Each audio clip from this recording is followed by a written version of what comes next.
What is up, YouTube? We're looking at another user-requested sound today. I'm making a Electric Universe style lead. Let's have a look at what I've got so far.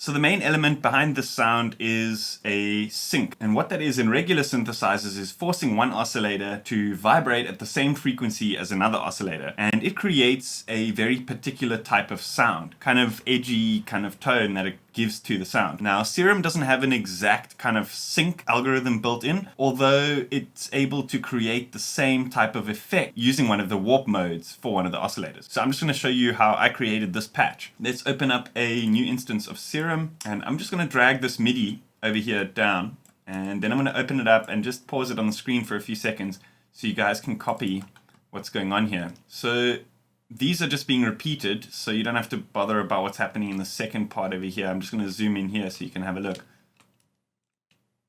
So the idea is it's a very rhythmical type of sound, so you want to kind of get those gaps in between so that you've got sort of more space to work with in terms of like the spaces between each of those kind of notes. So you want to make sure you get those in there. Let's just have a listen so you guys can get a reference of like what the sound's like without the sync and then with the sync.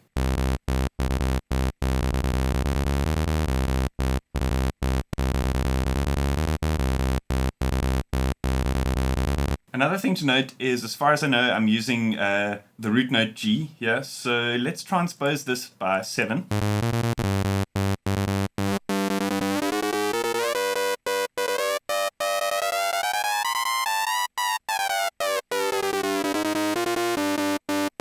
So it adds a very kind of tinny, edgy, robotic kind of sound to the tone. I like sync. I use it quite a bit in my synths, especially if you're kind of like building up to a kind of like crazy part in your track. It's cool to kind of have a sync oscillator sort of mix in over time with the other elements in the lead. So I'm going to show you guys what I mean by that. So let's just leave this like just over halfway over here. And what we're going to want to do is we're going to want to add another oscillator.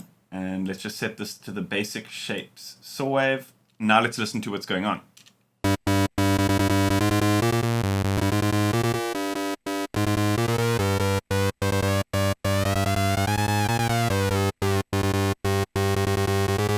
I find when you're using a synced oscillator, it tends to lose a lot of the kind of low-end or mid-range energy. And that's why I like to layer it over another oscillator. So you can immediately hear it kind of regains that mid-range energy in the actual sort of original sound. And so what I want to do, just to make life a little bit easier, I'm going to set this to modulate the sync just to about 75% or so max, so that we can kind of use automation or just quickly kind of cycle between the sort of sounds that we've kind of selected.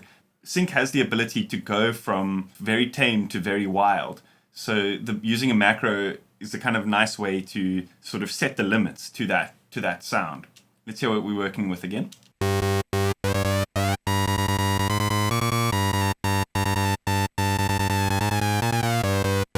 I actually want to turn this octave down a bit to get a bit more of a lower sort of range energy coming through from this oscillator.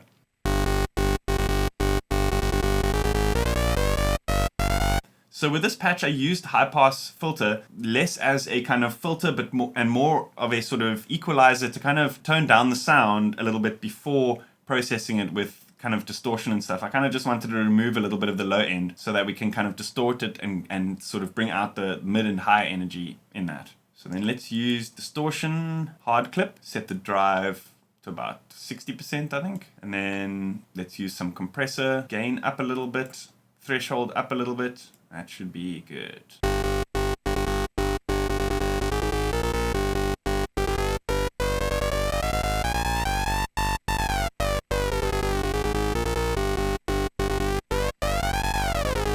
So now to add a little bit more of a sort of gritty low range, I added a sub oscillator set to a square wave. I turned it down an octave, then set the direct out on so that it bypasses the effects and the filter and stuff like that, and it's just the sort of raw square wave tone. sort of laying underneath the sound that we created.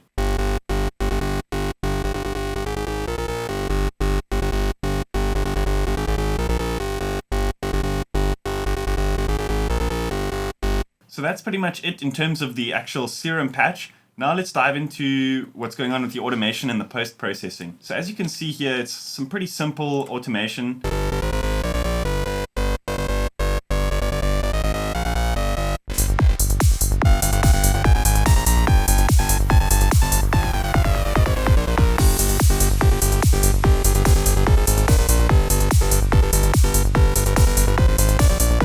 So with the post-processing on this sound, I did get quite complicated, but I'm going to just run through it quickly so you guys can kind of make your own decisions. You can kind of create your own unique variations of this. And I want to show you how I created the actual sound and then a kind of atmospheric sound that kind of worked well with that sound using both the same kind of basic tone from Serum. So first things first, let's add an equalizer. And what I did here was I don't know if you guys can hear in the sound, there's this kind of very ringy mid-range tone coming through. And what I did was I just EQ'd that out at about 1050 Hertz. But depending on obviously how the patch was created, it might differ for you guys.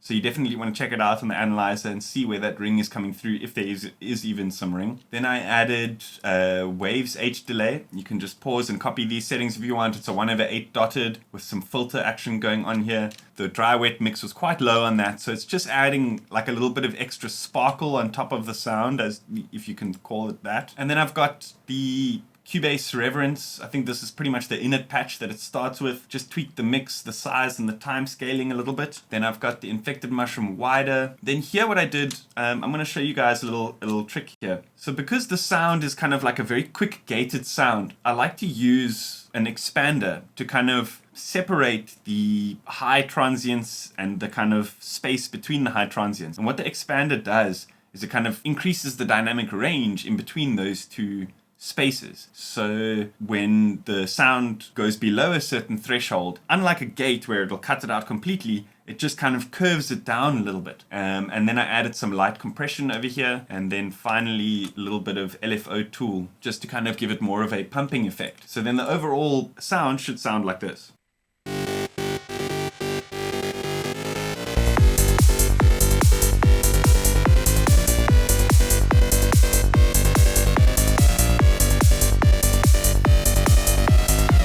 So now because we've processed the sound quite heavily, I think we're going to have to EQ it again after the processing because there's a lot of mid-range coming through.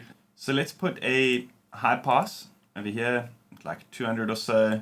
I want to put a dip over here and pull down some of these highs. Cool, let's have a listen to that.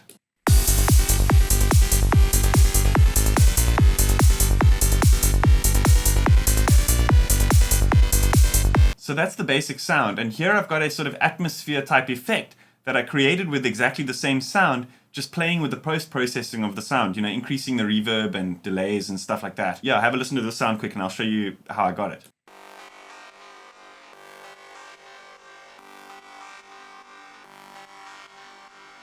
So the idea is that I just duplicated this channel that we've got, and then I edited the MIDI a little bit. Still exactly the same patch.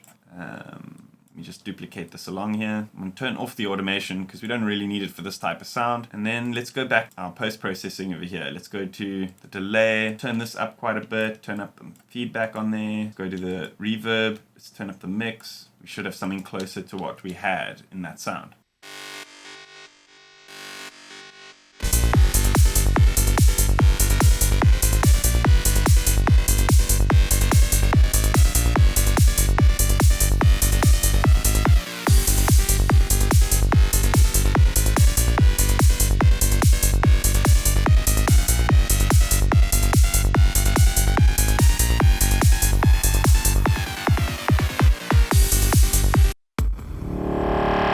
A big thanks to IDM Mag, proud supporters of the dance music scene and my channel.